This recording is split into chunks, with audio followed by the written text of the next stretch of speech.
اهلا، ازيك؟ الحمد لله. ازيك يا ابوي؟ اخبارك ايه؟ كويس. انت جاي منين؟ من مصر. من فين في مصر؟ من عند من عند بيتنا. من عند بيتكم. حلو ما شاء الله. شو هاللبس اللي لابسنه الحلو هذا؟ لبس ايه ده؟ لبس صعيدي. لبس صعيدي. اجدع ناس، صفقوا لهم. ايش رايك باللوك الجديد هذا؟ غير شكل. لا ما شاء يا الله. عمدة. عمنا ايه؟ انت عمدة طبعا. يا عمده، جاي مع مين يا عمده؟ جاي مع بابا وماما. نقول اول شيء اهلا وسهلا فيكم، قصدي اهلا وسهلا فيكم معنا ومرحبا الساعه في برنامج ستار صغار.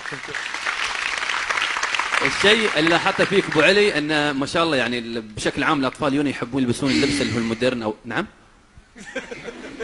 مقهور الولد في عنده كلام. ثواني بس.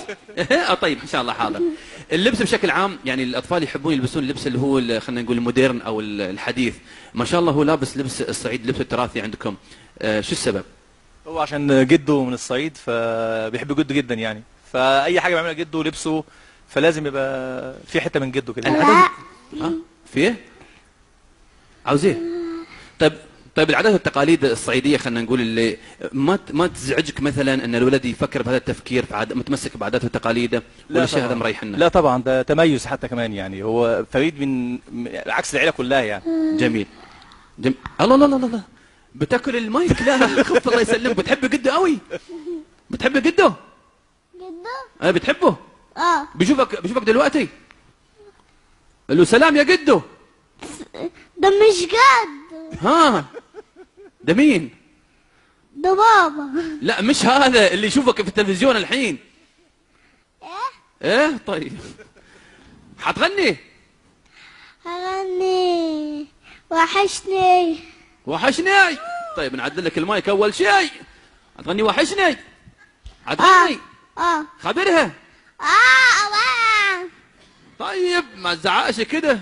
عمده جاهز يا عمده؟ عمدة ايه؟ ما انت لابس اللبس الصعيدي، اللبس العمودية. ماشي جاهز؟ وارحم المايك من ايدك الله يخليك. ماشي. طيب راح تغني؟ ماشي. انت مش جاي تغني؟